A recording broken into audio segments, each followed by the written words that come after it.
अस्सलाम वालेकुम एवरीवन। उम्मीद है कि आप सब लोग खैरियत से होंगे। सर आज की क्लास में हम मज़ीद और कुछ आखिरी गिने चुने प्रोसीजर को कवर कर लेते हैं जिसका नाम है प्रोसीजर ऑन एक्सपेंसेस। अच्छा, अब अगर आप किसी कंपनी में किसी भी P&L आइटम पे जाएंगे, यानी मैं लिख देता हूँ यहाँ पे प्रॉफिट और लॉस अकाउंट, सही जी, तो आपको वहाँ पे दो तरीके के एक्सपेंसेस दिखेंगे अपार्ट फ्रॉम COGS कह रहा हूँ, एडमिन एक्सपेंसेस और सेलिंग एक्सपेंसेस। अच्छा, उसके आगे अपीयर हो रहा होगा नोट, सही जी, ये लेट्स से नोट नंबर 17 है, ये नोट नंबर 18 है।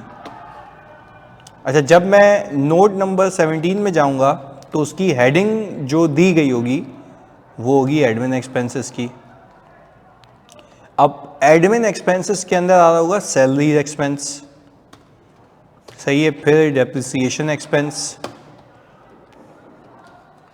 फिर आपने कहा कि सर लेट से बैड डेट एक्सपेंस आ गया, प्रिंटिंग एंड स्टेशनरी आ गया, सही है जी, और अल्लाह भला करे आप कह सकते हैं कि इसके अलावा मतलब मल्टीपल टाइप कह सकते हैं। मैं यहाँ पे प्रिंटिंग एंड स्टेशनरी लिख दिया, मैंने कहा यूटिलिटीज़, जिसके अंदर आपके बिल की पेमेंट हो गई, इलेक्ट्रिसिटी बिल हो गया, टेलीफोन का बिल हो गया, ये सारी चीज़ें।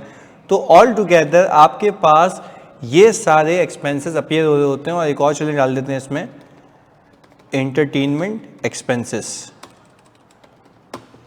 अच्छा, और all together at the same time मैं बात करूं नोट नंबर 18 की, तो वहाँ पे भी आपके पास सेलिंग एक्सपेंस आ रहे होंगे। और सेलिंग एक्सपेंसेस में भी अगर मैं आपको कहूँ कि ये तमाम एक्सपेंसेस अपीयर हो रहेंगे सिवाय इसके, तो सर आप ये कैसे कह सकते हैं सेलिंग में भी सैलरी आ रहा है, इसमें भी सैलरी आ रहा है? भाई बात सुने, यहाँ पे जो एक्सपेंसेस की बाइफर्केशन हुई हुई है बाय फंक्शन हुई हुई है।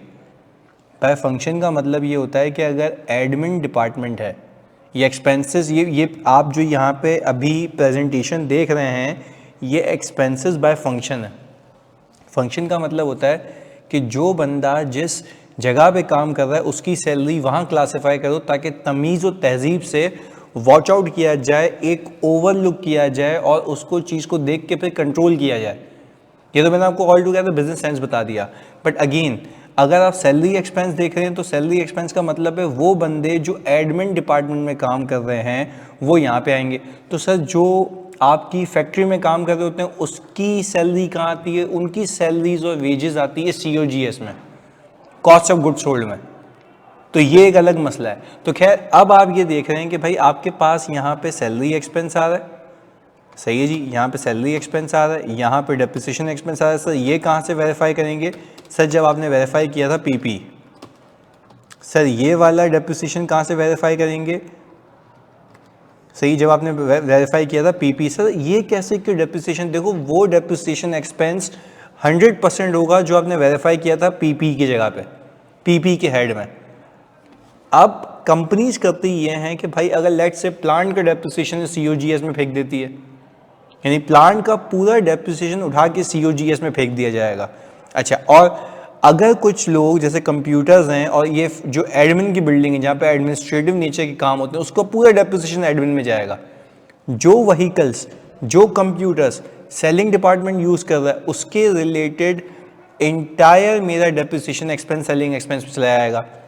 तो समझने की बात यह है मेरे बच्चों कि भाई it depends upon the function. यानी मैं ये नहीं कह रहा कि जो डेप्रिसिएशन एक्सपेंस है वो 100 का है तो 100 बुक नहीं होगा, 100 का ही बुक होगा, पर अलग अलग क्लासेस में जाके बुक होगा जहां से पर्टेन करता है। That's it, this is called classification only, that's it, इससे ज़्यादा इसमें कुछ भी नहीं है।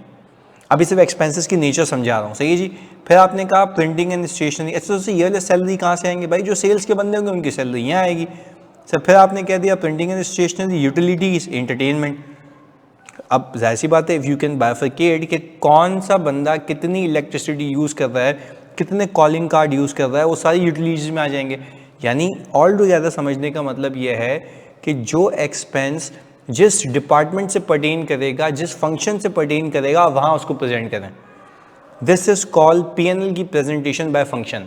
पर इसका हरगिज़ मतलब ये नहीं है कि अगर इस कंपनी का सालाना जो सैलरी एक्सपेंस है अगर वो 50 मिलियन है तो वो 50 मिलियन नहीं रिकॉर्ड होगा जिस फंक्शन का है वहाँ पे जाके रिकॉर्ड होगा। तो हम लोग यूजुअली क्या करते हैं, टैगिंग हुई भी होती है कंपनी में कि ये बंदा इस कॉस्ट सेंटर का, ये बंदा इस कॉस्ट सेंटर का है। तो सैलरी जब कैलकुलेट होती है तो ऑटोमेटिकली बाइफरकेटेड आती है और लोगों को पैसे तो पूरे जाते हैं, ऐसी बातें पूरी जाएंगे ना। पर मैं अपने पास सैलरी एक्सपेंस डेबिट करने की जगह मैं कहूँगा salary expense of selling department debit, salary expense of admin department debit और salary expense of manufacturing department debit. तो तीनों के डेबिट टोटल सैलरी एक्सपेंस हो गया ना।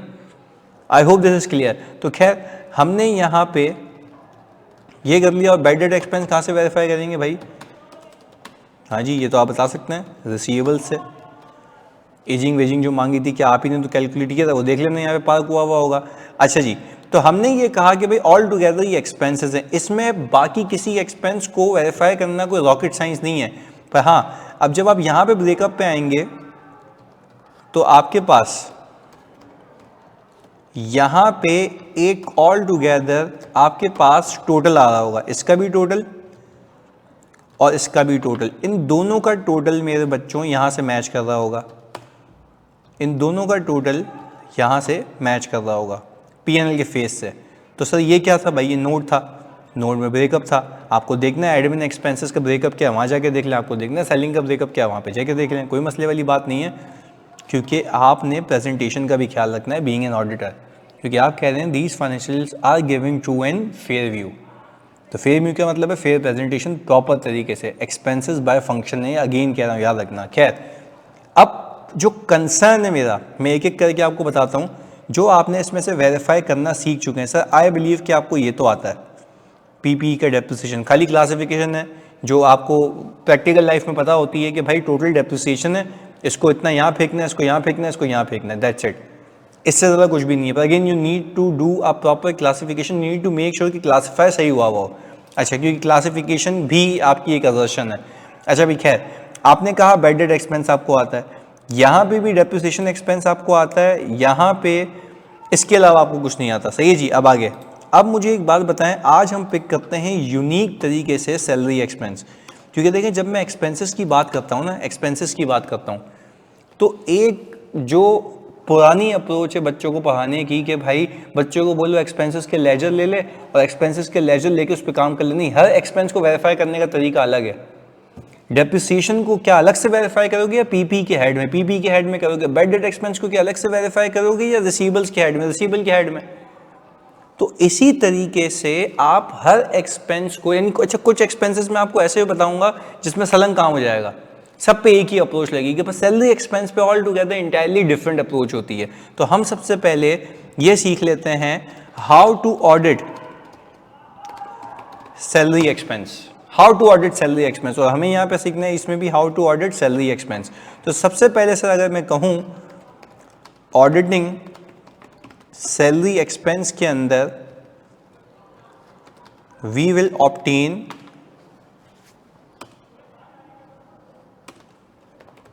Payroll data for the year या फॉर ईच मंथ। सही है जी। Check mathematical accuracy and trace total to financial statements. भाई सबसे पहले मैंने तो पेरोल का डेटा ले लिया। अब जरा बात समझिएगा, पेरोल के डेटा में आएगा क्या क्या। पेरोल के डेटा में यहाँ पे नेम ऑफ एम्प्लॉय आ रहा होगा। सही जी, नेम ऑफ एम्प्लॉय आ रहा होगा। सही है, एम्प्लॉय नंबर आ रहा होगा। अच्छा, एम्प्लॉय का वो घर का नंबर नहीं है, पर्सनल नंबर नहीं, एम्प्लॉय का नंबर मतलब एम्प्लॉय को जो इशू होता है नंबर के, भाई इस एम्प्लॉय का कोड 1023 है, दूसरे का 1024 है। ये नंबर्स होते हैं एम्प्लॉय के, ये एम्प्लॉय कोड होते हैं जिससे वो, क्योंकि भाई अगर आकाश कुमार है तो आकाश कुमार 3-4 भी हो सकते हैं। तो आपको ये कैसे पता लगेगा? ये फिर यहाँ पे आ रहा होगा इसका डिपार्टमेंट। सही है जी, कि भाई एडमिन का है, सेलिंग का है, फाइनेंस का है, ये सारी चीज़ें। सही जी। और हमने कहा कि हम 1025 कर सकते हैं। हमने कहा भाई ये एम के जब्बार सोलंगी, ये हिसाब किताब है। अच्छा, इसकी यहाँ पे आ रही होगी बेसिक पे, यहाँ पे बेसिक पे आ रही होगी। अच्छा, फिर इसके आ रहे होंगे अलाउंसेस, अब वो बहुत सारे हो सकते हैं, यहाँ पे हाउस रेंट अलाउंस एवरीथिंग जो आ रहा होगा वो ये आ रहा होगा यहाँ पे, ये हो गया, सही है जी। बेसिक पे यहाँ पे हुई होगी, अलाउंसेस होंगे, सही है जी। आपकी टोटल पे होगी, सही है जी। टोटल पे के बाद इफ़ यू कैन से कि अगर बोनस है if any during the year तो टोटल पे आएगी, और किसी एक महीने के पेरोल में आएंगे। यानी देखिए मैंने यहाँ पे ऊपर लिखा for each month, each month का मतलब है लाजमी नहीं है कि आपके हर मंथ बोनस होंगे। तो ये वाला जो है, ये वाला है तो हम यहाँ पे लिख देते हैं कैन अपीयर, इसको मैं हाईलाइट कर दूं, ये वाला जो है कैन अपीयर इन 1 मंथ, सही जी। मैंने कहा this can appear in 1 month, तो ये हमने कर लिया। अच्छा टोटल पे आ गई, टोटल पे के बाद होगी डिडक्शंस, टोटल पे के बाद होगी क्या, डिडक्शंस, और ये डिडक्शन होके आपकी आ गई नेट पे। अच्छा अगर आप अपनी मेमोरी पे ज़रा जोर डालें और जाएं इंटरनल कंट्रोल्स में, तो मैंने आपको इसके इंटरनल कंट्रोल्स भी सिखाएं।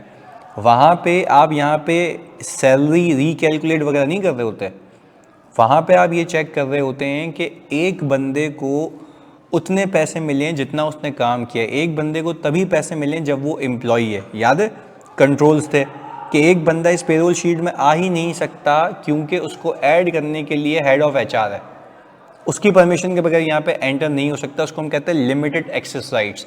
फिर हम कहते हैं उसकी सैलरी यहाँ पे फिक्स हो जाती है। जैसे अगर मैं कहूँ कि भाई ये हो गया, ये हो गया, ये हो गया, ये सैलरी फिक्स हो गई, सही जी, ये सैलरी फिक्स हो गई। यहाँ पे इसकी पेरोल की शीट में अगर मैं आपको बताऊँ, सही जी, यहाँ पे आज आ रहे होंगे, आज वर्क के उस महीने में कितने आज काम किए। तो हमने क्या कहते हैं चेक इन चेक आउट था, वो ऑटोमेटिकली मल्टीप्लाई कर रहा था, अपर लिमिट लगी हुई थी, लोअर लिमिट लगी हुई थी, रीचेक हो रहा था कि भाई कैलकुलेशन सही परफॉर्म हुई हुई हैं नहीं हुई हुई हैं। जो टैक्स की डिडक्शंस है वो as per income tax ordinance हो, फिर उसकी रिकन्सिलेशन बनती है कितने को पे हो गया, सारी चीज़ें वो कंट्रोल्स थे। वहाँ पे मैंने कहीं भी फिगर की बात नहीं की थी।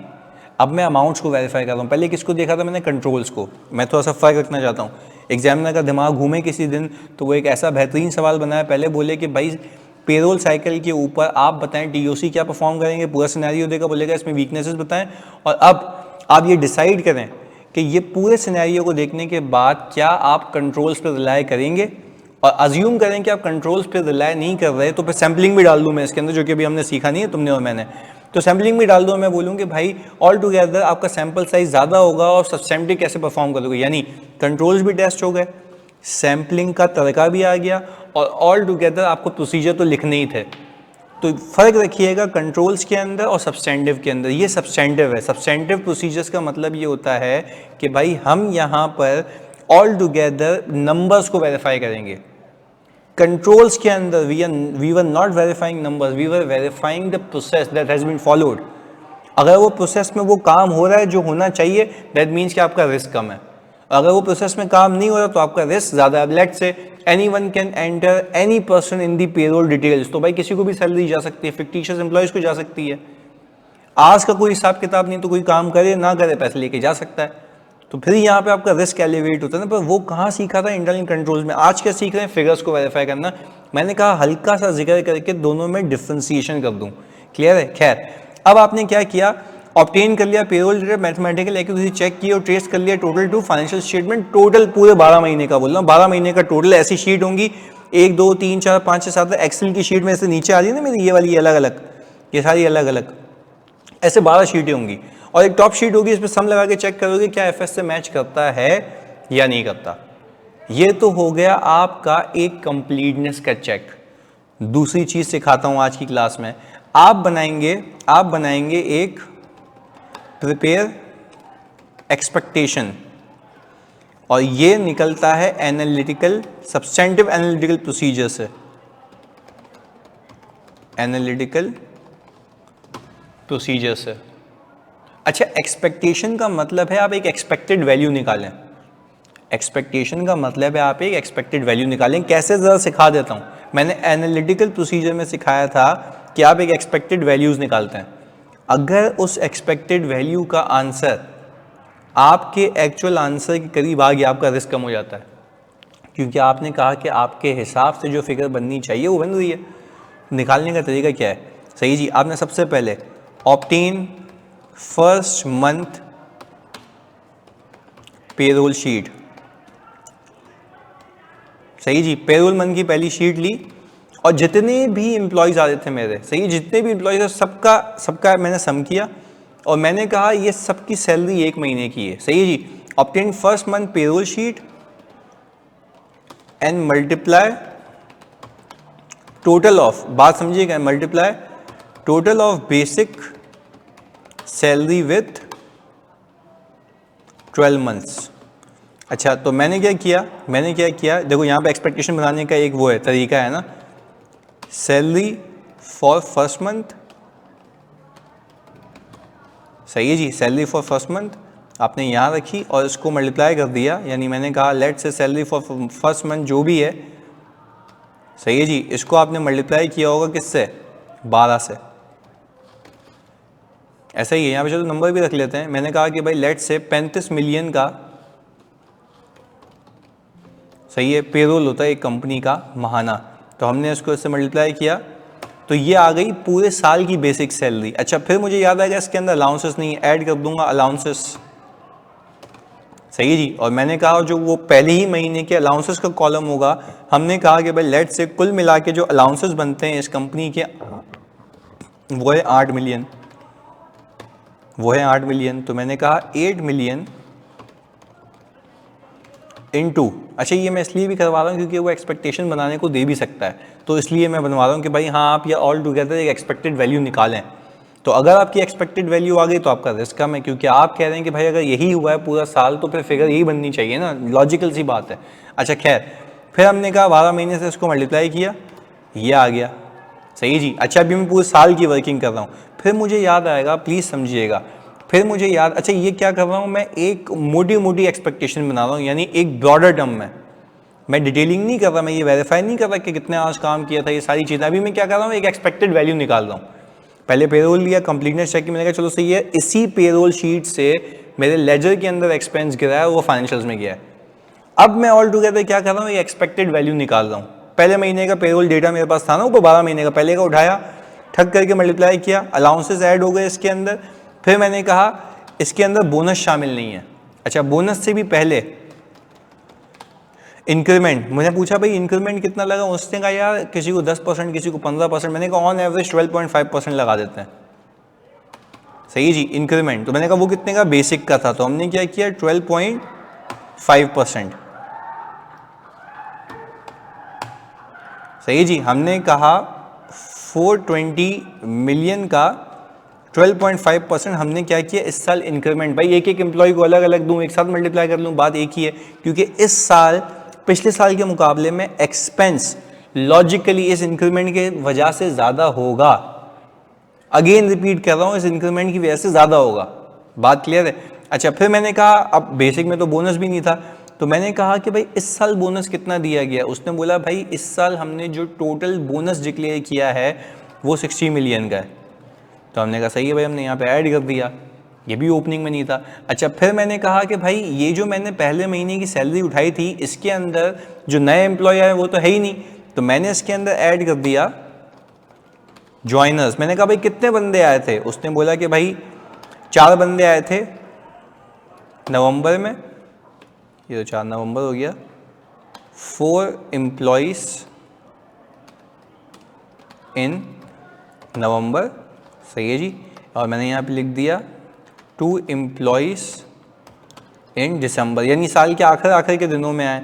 तो मैंने कहा भाई इनकी सैलरी क्या, अच्छा इनके लिए क्या किया मैंने स्पेसिफिकली, हम जो वैसे लॉजिकली बता रहा हूँ, हम स्पेसिफिकली करते हैं क्या है कि हम जो ज्वाइनर्स होते हैं ना उसका डेटा अलग से उसकी एक्यूरेट कैलकुलेशन कर ले, क्योंकि कम ही होते हैं ना ज्वाइनर्स, लीवर्स कितने होंगे।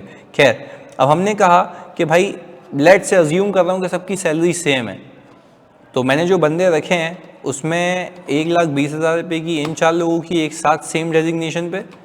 सही जी, और इसकी है 240। सही, 240। हमने कहा ये ज्वाइनर्स का इम्पैक्ट आ गया।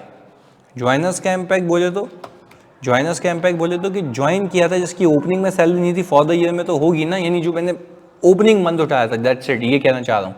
अच्छा, फिर हमने ये कहा इसमें से लेस कर दें कौन से लीवर्स, भाई क्योंकि देखें अब आप बात समझिएगा, बहुत फोकस होकर एक बात सिखा रहा हूँ।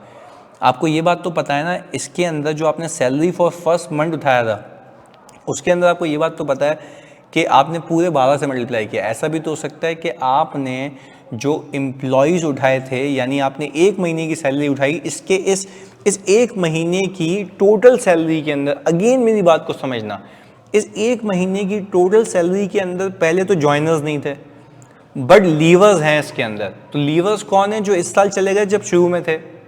बात क्लियर है? तो हमने सिंपल क्या करा, लेस कर लेना है लीवर्स को, यानी जो चले गए यहाँ से। अच्छा, जो चले गए उनको मैं हटा दूंगा। मैंने बोला कितने एम्प्लॉय गए? उसने बोला भाई 2 एम्प्लॉय गए। मैं यहाँ पे लिख देता हूँ 2 एम्प्लॉयज। अच्छा, 2 भी नहीं करते, इसको करते हैं 6 एम्प्लॉयज लेफ्ट। अच्छा, जो 6 एम्प्लॉय लेफ्ट हुए हैं, हमने सिंपली क्या किया, हमने बोला भाई उसकी सैलरी क्या थी। मैं अज्यूम कर रहा हूँ आसानी के लिए कि उस सब की सैलरी वैसे अलग अलग होगी, दिन भी अलग अलग होंगे, तो मैं ये अज्यूम कर रहा हूँ कि उनकी सैलरी जो थी वो थी 90,000। सही है जी, वो 90,000 की सैलरी थी। मैंने सिंपली क्या किया, मैंने सर यहाँ पे 6 से मल्टीप्लाई किया। सही जी, ये 2 हो गया।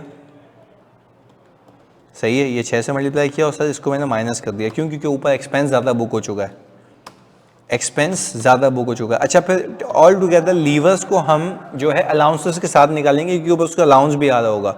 बात क्लियर है?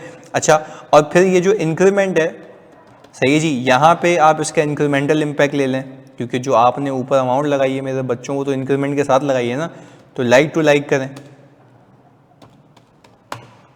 सही जी, ये अकॉर्डिंगली हटाया मैंने। भाई देखो, मैं फिर लॉजिक दे रहा हूँ यहाँ पे, कोई मतलब ये कोई कॉस्टिंग या मैथ्स की क्लास नहीं है, बस समझाने के लिए कि एक्सपेक्टेशन भी तमीज़ से बनानी है।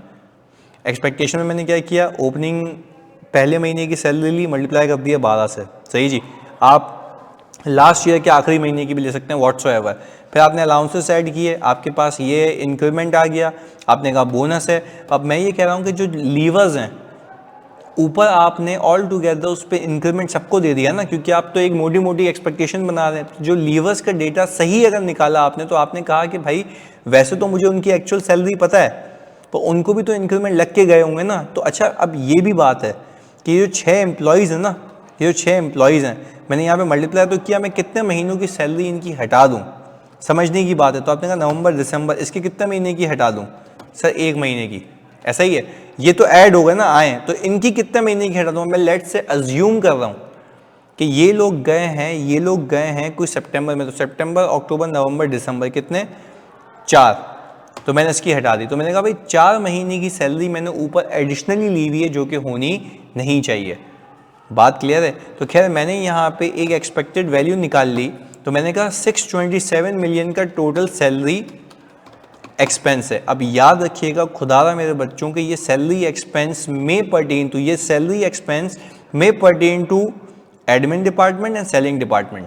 अब फिर वो हम बाइफर्केशन देख लेंगे, पर ये आपकी एक्सपेक्टेड वैल्यू। अच्छा, अगर आपके पीएनएल से मैच करती है मेरे बच्चों, अगर ये आपके पीएनएल के टोटल से, यानी इससे, इसको मैं हाईलाइट कर रहा हूँ ये वाला, और इन दोनों के टोटल से मैच करती है या करीब करीब आती है, कुछ माइनर सा डिफरेंस आ रहा है क्योंकि आपने तो ऑल टुगेदर हाइपोथेटिकल फिगर बनाई है, तो आपका रिस्क कम हो जाता है। इसका हरगिज़ मतलब ये नहीं है कि आप ऑडिट नहीं करेंगे, ऑडिट तो आप करेंगे। सुनिएगा, मैं या नीचे मैंने क्या किया, एक्सपेक्टेड वैल्यू बना ली। अच्छा, एक्सपेक्टेड वैल्यू के बाद चाहे आपका कंक्लूजन जो भी हो, चाहे आपका रिस्क कम हो या रिस्क ज़्यादा हो, आपने ऑडिट तो करना है। फिर आपने क्या किया, select a sample of employees from payroll file and check their, अब मैं क्या करूँगा, चेक करूँगा their salaries from their employee records या अपॉइंटमेंट लेटर। अपॉइंटमेंट लेटर का जो कॉपी है वो क्लाइंट के पास पड़ा होगा ना, एचआर के पास। मैंने उनकी सैलरी देख लिया, मैंने कहा कि भाई सैंपल सेलेक्ट किया ना, मैंने कहा लेट से ऐसे तो 200-300 एम्प्लॉयज आएंगे, मैंने सैंपल लगाया, सैंपल लगा के मैंने देखा कि भाई एम के, जब्बार और सोलंकी की सैलरी कितनी है, इतनी इतनी आ रही है, इसके अलाउंसेस कितने इतने। मैंने बोला चलो भाई ये तो एश्योरेंस हो गई। अच्छा, जब इनकी सही है मेरे सैंपल पे, तो फिर जाहिर सी बात है सैम्पलिंग के अंदर तो each and every item have a equal chance of selection, बाकी सबकी भी सही होगी। फिर मैंने क्या किया, मुझे सैलरी पे इत्मीनान आ गया। फिर मैंने कहा सेलेक्ट अ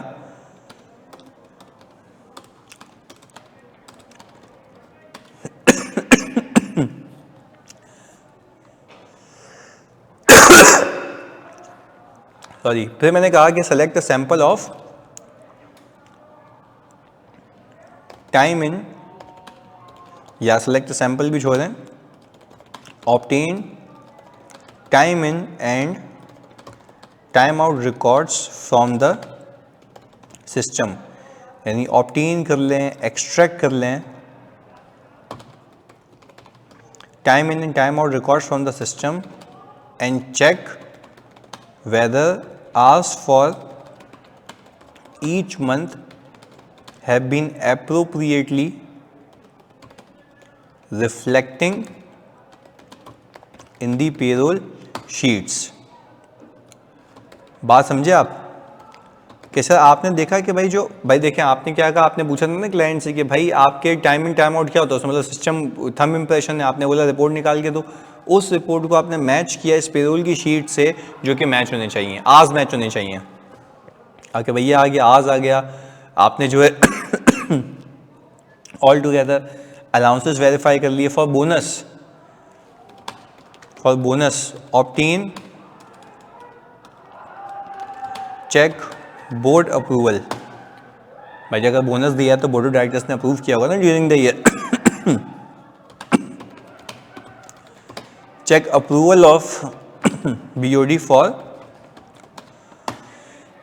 इंक्रीमेंट। तो यानी भाई इंक्रीमेंट भी ऐसे ही नहीं होता, आपकी सीनियर अथॉरिटी की बोर्ड ऑफ डायरेक्टर्स की अप्रूवल होनी चाहिए। तो वो इंक्रीमेंट भी हमने क्या किया, ऑल टुगेदर उसकी अप्रूवल चेक कर ली। अच्छा, 7वां पॉइंट, अब जब सारी अप्रूवल सारे पैरामीटर्स चेक हो गए, अब मैं बोलूँगा recalculate salary expense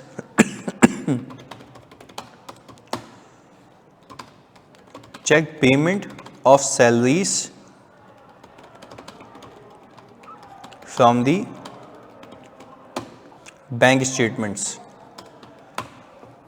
check payment of salaries from the bank statement. यानी भाई अगर ऐसी बात है मुझे पेमेंट भी चेक करनी होगी ना बैंक स्टेटमेंट से। और 8वीं जो नवी चीज़ है, चेक दैट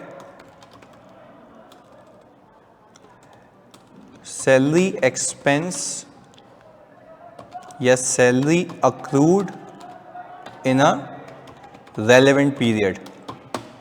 भाई अब लेट से मैंने आखिरी महीने की पेरोल को उठाया और मैंने देखा कितने नंबर ऑफ एम्प्लॉयज़ हैं, मुझे ये देखना चाहिए कि ऐसा तो नहीं है कि आखिरी महीने के कुछ लोग ही आखिरी महीनों के कुछ लोगों की सैलरी ही बुक नहीं हुई। मुझे ये देखना चाहिए कि आखिरी लोगों के ऐसा तो नहीं है कुछ लोगों की सैलरी बुक नहीं हुई, तो ये कट ऑफ है। तो यहाँ पे कट ऑफ ऐसे परफॉर्म करते हैं आप कि भाई साल के आखिर में आते हैं और साल के आखिर में आके आप देखते हैं कि जितने नंबर ऑफ एम्प्लॉयज़ है क्या उसका अक्रूवल बुक हो गया, चाहे पे हुआ हो या ना हुआ हो। और फिर for accrued salaries check subsequent payments by obtaining subsequent bank statements. तो ये देखें, ये एक यूनिक तरीका है सैलरी को वेरीफाई करने का। अब ये बाकी जो तकियानूसी प्रोसीजर्स है वो इस पर नहीं लगते। देखो ना यहाँ पे ऑल टुगेदर जो इसमें चीज़ें होती हैं उन सबको पैरामीटर्स को वेरीफाई किया है। और हाँ, ये भी चीज़ इसमें और भी लिख सकते हैं हम, डिडक्शन की बात कर रहा हूँ, check whether deductions have been made in accordance with income tax ordinance 2001। Check whether tax deducted from the employees salary have been deposited timely, क्योंकि आपको टाइमली जमा कराना होता है जो आप टैक्स विथहोल्ड कर रहे होते हैं। यानी आपने इस महीने विथहोल्ड किया, आप विदिन 15 डेज जमा करा देंगे। बात समझ आ रही है? तो ये थे आपके तमाम procedures with respect to verification of salary. अब बात कर लेते हैं बकाया एक्सपेंस की। यहाँ सुनिएगा, अब हम बात कर लेते हैं बकाया एक्सपेंसेस की, बड़े लॉजिकल वे में। मैं ज़रा पहले इसको तमीज़ से कर दूँ। ये यहाँ आ गया, ये यहाँ आ गया जी, और ये यहाँ आ गया। अच्छा, अब बारी बच गई इनकी, अब जो बारी है बच्चों वो बच गई इनकी कि यार इसका क्या होगा, प्रिंटिंग एंड स्टेशनरी का। इसका कुछ भी नहीं होगा, सिंपल आपको बुक में दिए हुए सिर्फ रीड कर लेना। आप प्रिंटिंग एंड स्टेशनरी का ब्रेकअप ऑब्टेन करेंगे, मैं बता देता हूँ आपको, obtain breakup of printing and stationery, या इसके अलावा यूटिलिटीज़ हैं तो आप ब्रेकअप ले लेंगे यूटिलिटीज़ का, इसके अंदर आपको फर्दर ब्रेकअप मिलेगा। फर्दर ब्रेकअप क्या हुआ, इलेक्ट्रिसिटी के एक्सपेंसेस होंगे कितने महीने के, 12 महीने के, पहली चीज़। अच्छा, अगर आपका वाटर का बिल है तो भाई पानी का बिल होगा कितने महीने का, 12 महीने का। टेलीफोन का होगा 12 महीने का, तो वो आप ले लीजिएगा। अच्छा, आपने क्या किया, ब्रेकअप ले लिया, आपने देख लिया भाई कितने कितना। अब आपने एक लेजर स्कैन कर रहे हो तो आपको ये तो पता होना चाहिए ना कि भाई 12 महीने अगर ये जो इदारा चला है तो 12 महीने के बिल भी होने चाहिए। तो क्या उस पर यकीन कर लोगे जो लेजर में? नहीं, आप बोलेंगे कि भाई मुझे आप सैम्पल बेसिस के ऊपर, अगर लेट से मल्टीपल लोकेशंस हैं, अगर 50 लोकेशन से 50 ब्रांचेस इसका आप ऑडिट करें तो 50 ब्रांचेस इंटू 12 तो ज़्यादा हो जाता है ना, तो आप सैम्पलिंग कर लें। तो आप बोलेंगे भाई अब सेलेक्ट सैंपल और सैंपल बेसिस पे उसकी वाउचिंग कर लेंगे और कट ऑफ परफॉर्म कर लेंगे, यानी जिस पीरियड का एक्सपेंस है उस पीरियड में रिकॉर्ड हुआ हो और पेमेंट हो गई हो। तो यानी बकाया एक्सपेंसेस के अंदर आपने सिर्फ क्या करना है, वाउचर लेना है। यानी अगेन रिपीट कर रहा हूँ, चाहे मैं प्रिंटिंग एंड स्टेशनरी कह लूँ, चाहे मैं यूटिलिटीज़ कह लूँ, चाहे मैं एंटरटेनमेंट एक्सपेंस कह लूँ, अगेन ये वो सारे एक्सपेंसेस हैं जिसमें आपने पूरा डेटा लेना है। सही है, obtain schedule of printing and stationery, यानी obtain ledger of printing and stationery, check mathematical accuracy, trace total to financial statements. आपने सिंपल प्रिंटिंग एंड स्टेशनरी के लिए क्या किया, लेजर लिया, टोटल को चेक किया। अच्छा, अब देखो ये बेवकूफ़ी नहीं करना एग्जाम में, एक्सपेंसेस का टोटल, भाई एक्सपेंसेस के अंदर भी क्लासिफिकेशंस हैं, अलग अलग होती है बात। सही है जी, तो मैंने आपको एक्सपेंसेस को तोड़ ताड़ के बताया। तो खैर, आपने अगर लेट से प्रिंटिंग एंड स्टेशनरी का ऑडिट करना है तो आप क्या करेंगे, आप सैंपल से सेलेक्ट करने से पहले तो डेटा लेंगे ना, तो आप बोलेंगे obtain ledger of printing and stationery, check mathematical accuracy and trace total to financial statements. ये हो गई कंप्लीटनेस का टेस्ट मेरा कि भाई कंप्लीट है या नहीं है, पहली चीज़। फिर दूसरा, आपने एक्यूरेसी टेस्ट करनी है, कट ऑफ टेस्ट करना है। कट ऑफ टेस्ट करना है तो आप बोलेंगे कि भाई ऑब्टेन एक्सपेंस वाउचर या cash payment voucher, expense voucher, 4 vouchers before the year and 4 vouchers after the year and. यानी भाई आपका प्री नंबर्ड वाउचर्स होते हैं ना, क्योंकि उसके बगैर तो खर्चा हो ही नहीं सकता, पहले वो बनता है फिर अप्रूव होता है फिर खर्चा होता है। तो कहने का मतलब ये है कि उसके बगैर खर्चा नहीं हो सकता। तो आप देखें, आखिरी वाउचर अगर 30 जून पे बना है, अगर ईयर एंड है, 31 दिसंबर बना है, अगर वो ईयर एंड है, तो उसके बाद जो वाउचर बना है वो अगले पीरियड में आया हो। ये हो गया कट ऑफ के रेलेवेंट पीरियड में हो गया हो। फिर हम क्या करेंगे, सेलेक्ट करेंगे सैंपल ऑफ एक्सपेंसेस, सही है जी, और वाउच करेंगे उसको सपोर्टिंग डॉक्यूमेंट से कि भाई स्टेशनरी आई थी, यूज़ हो गई, ये सारी चीज़ें। बात क्लियर है? अच्छा, फिर यूटिलिटीज़ के लिए भी वही, obtain utilities ledger, check mathematical accuracy and trace total to financial statements. फिर वही, make sure that the expense has been recorded in appropriate period, proper accrual has been made, proper accrual हो गया आखिरी महीने के बिल का। Select the sample and check and vouch them to the supporting documents, खत्म। इससे ज़्यादा कुछ भी नहीं है। बाकी प्रेजेंटेशन डिस्क्लोजर दिख लेना, सही जगह क्लासिफाई हुआ हो बस। यानी बाकी एक्सपेंसेस को आप साइड में लगा दें, जो टेक्निकल था वो था आपका पेरोल। बात क्लियर है? मिलते हैं जी अगली क्लास में। जज़ाकल्लाह।